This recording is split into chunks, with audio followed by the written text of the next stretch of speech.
তো সকল কিছু আমার, আমি কার? সনাতন গোস্বামী বলে উঠলেন এই জগতের সবকিছু তো আমার, আমি কার? যখন দুটি নয়নের জলে কেঁদে কেঁদে সনাতন গোস্বামী দুটি নয়নের জলে কাঁদছেন, কাঁদতে কাঁদতে এই সনাতন গোস্বামী বৃন্দাবনে আমার গৌর চরণে লুটাইয়ে পড়ে বলছে, গৌর হরি হগো কৃপাময় করুণার সাগর, তুমি বলতে পারো প্রভু এই পৃথিবীর যাবতীয় সকল কিছু আমার, কিন্তু আমি কার? বলো না প্রভু। সনাতন গোস্বামীকে গৌর হরি বলছে, আচ্ছা সনাতন তুমি কার জানো? বলছে, প্রভু আমি যত আমার স্থাবর সব কিছু আমার বলতে যা কিছু ছিল সকল কিছু ছেড়ে আমি তোমার চরণে এসেছি প্রভু। সনাতন তুমি বলছো তুমি সবকিছুর মায়া ত্যাগ করে তুমি আমার কাছে এসেছো, তাই যদি হবে তবে এই কম্বলটা সাথে কেন নিয়ে আসলে? ও সনাতন তুমি কি ওই কম্বলের মায়াটা ত্যাগ করতে পারলে না? তোমার বলতে তো এখনো তুমি সঙ্গে করে ওই কম্বলটা নিয়ে এসেছো, এই কম্বলটা যে তোমার বলতে তুমি এখনো রেখে দিয়েছো সনাতন। হরি বল হরি বল। ওই সনাতনের গোস্বামী কি করলেন? ওই কম্বলটা সাথে করে নিয়ে গিয়ে একটি ভিখারিকে দান করে দিলেন। ওই ভিখারি সনাতনের গোস্বামীকে বললেন, তোমার গৌর কৃপা হোক, তোমার কৃষ্ণ কৃপা হোক। সনাতনের গোস্বামী চড়তে চড়তে এসে বলছে, প্রভু প্রভু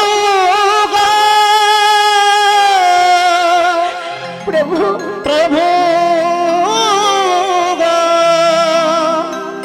প্রভু গো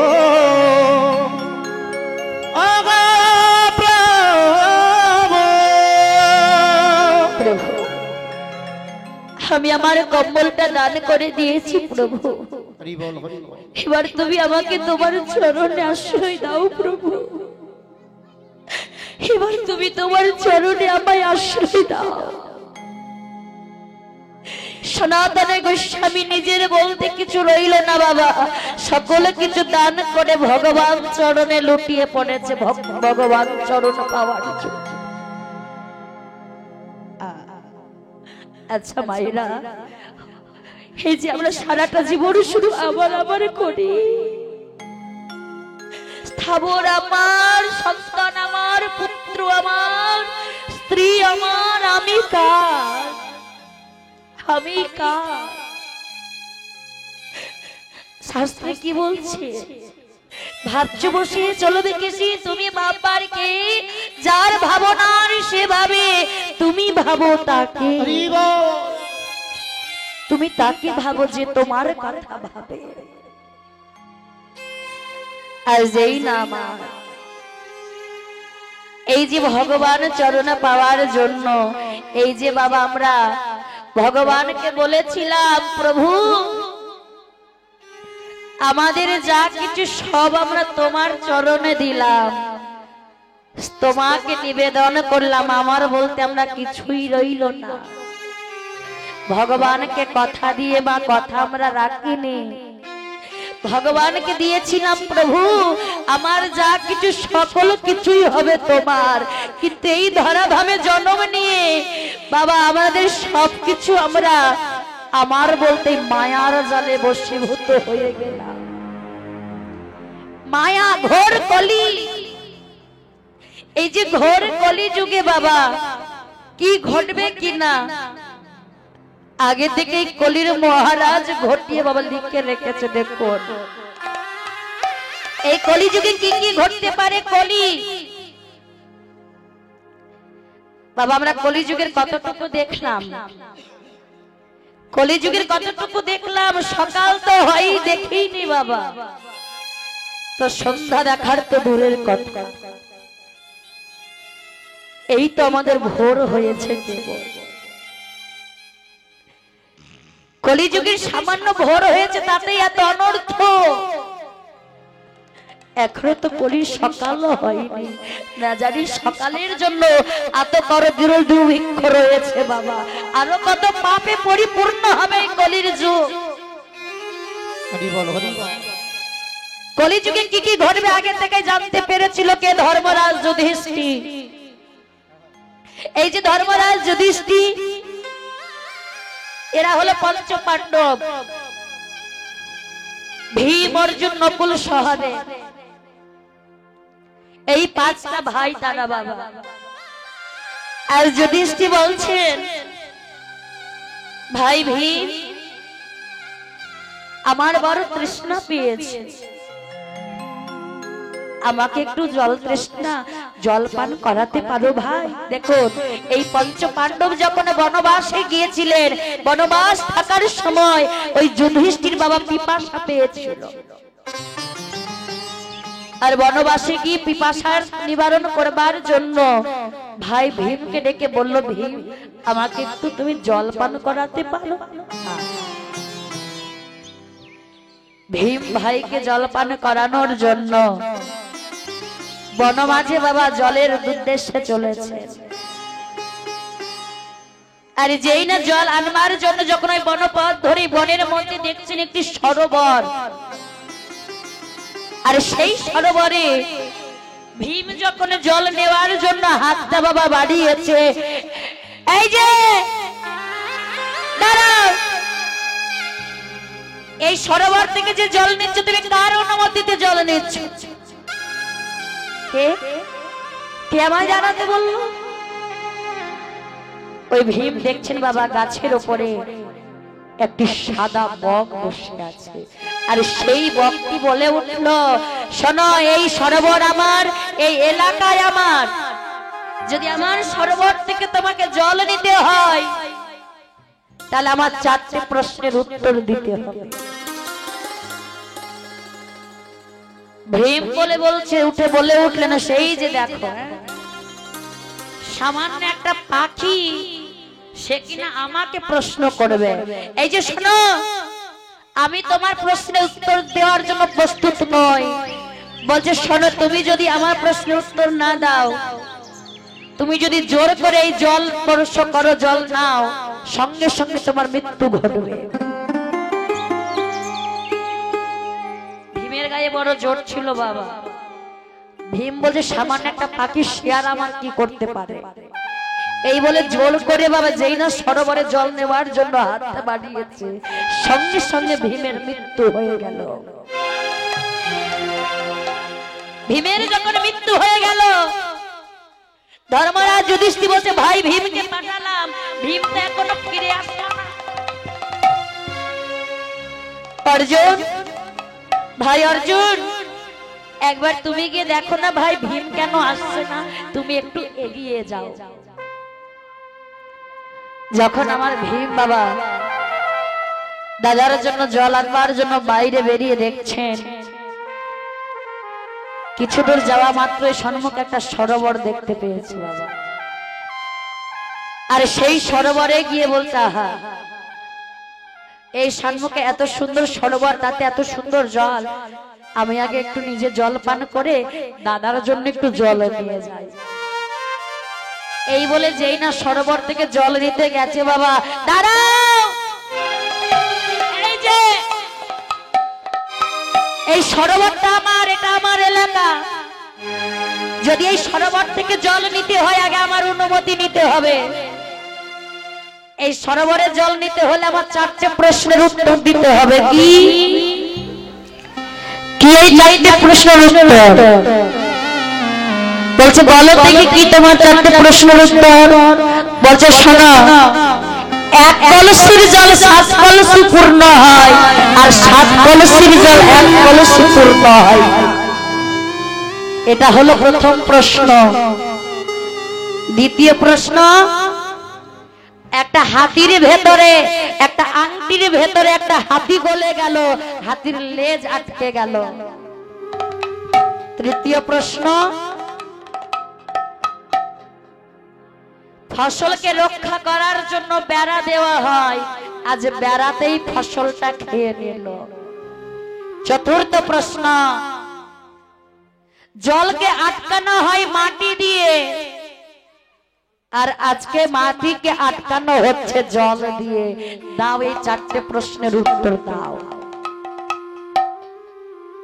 বলছে চারটে প্রশ্নের উত্তর আমার জানা নেই। বলে জয় না জল থেকে বাবা জলটা সরোবর থেকে নিতে গেছে, সরোবরের উপর থেকে সঙ্গে সঙ্গে অর্জুনে জোরপূর্বক করে জল নেওয়ার কারণে তারও মৃত্যু ঘটে গেল বাবা। এরপরে অর্জুন নকল সহদেব যারাই সরোবরে এসে জল নিতে গেছে তাদের মৃত্যু ঘটে গেছে। ধর্মরাজ যুধিষ্ঠির থরথর করে ভয়ে কাঁপছে বাবা। একে একে করে চার ভাইকে পাঠালাম, চার ভাই তো ফিরে আসলো না। তাহলে কি আমার ভাইদের কোনো কি অমঙ্গল ঘটে গেল? ভাইদের কি কোনো কিছু ঘটে গেল? ধর্মরাজ যুধিষ্ঠির আবার চারিদিকে অমঙ্গলের ছায়া দেখছেন। অমঙ্গলের ছায়াটা কি? দিনের বেলায় কাক ডাকছে না, হরি বল। দিনের বেলায় শৃগাল ডাকছে, রাতের বেলায় কাক ডাকছে। কিছুদিন ধরে এই অমঙ্গল দর্শন করছিল বাবা। কে? এই যুধিষ্ঠির। বলছে তারই কি সংকেত আমি আগে থাকতে পেয়েছিলাম। ও মায়েরা আপনারাও দেখবেন, যদি দিনের বেলায় শৃগাল ডাকে, রাতের বেলায় কাক ডাকে, ভাববেন সেখানে কোনো অমঙ্গল ঘটতে চলেছে, সে গ্রামেও অমঙ্গল ঘটতে চলেছে। এটা হলো অশুভ সংকেত। ধর্মরাজ যুধিষ্ঠির যখন ছুটে চলেছে ভাইদের জন্য, সেই বনবাজে গিয়ে দেখছেন বাবা সেই সরোবর। দেখবেন বাবা সরোবরে কিন্তু পদ্ম ফুটে থাকে, আর সেই সরোবরে এত সুন্দর পদ্ম ফুটে আছে।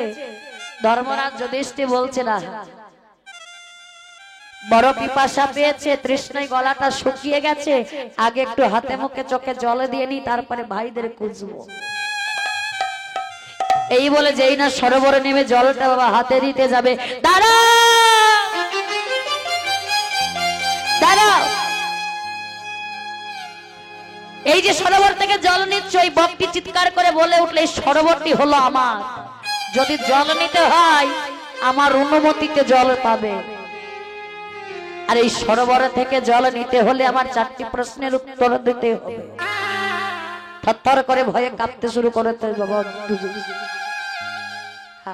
আচ্ছা বলুন, আমায় কি প্রশ্নের উত্তর দিতে হবে? বলছে শোনো, প্রথম প্রশ্ন, এক কলসির জল 7 কলসি পূর্ণ হয়, আর 7 কলসির জল 1 কলসি পূর্ণ হয় না। এই প্রশ্নের উত্তর দাও। আর দ্বিতীয় প্রশ্ন, একটা আংটির ভেতরে হাতি গলে গেল, হাতির লেজটা আটকে গেল। তৃতীয় প্রশ্ন, ফসলকে রক্ষা করবার জন্য বেড়া দেওয়া হয়েছিল, সেই বেড়াতে ফসলটা খেয়ে নিল। চতুর্থ প্রশ্ন কি? জলকে আটকানো হয় মাটি দিয়ে, আর আজকে আটকানো হচ্ছে, মাটিকে আটকানো হচ্ছে জল দিয়ে। দাও এই আমার এই চারটে প্রশ্নের উত্তর দাও।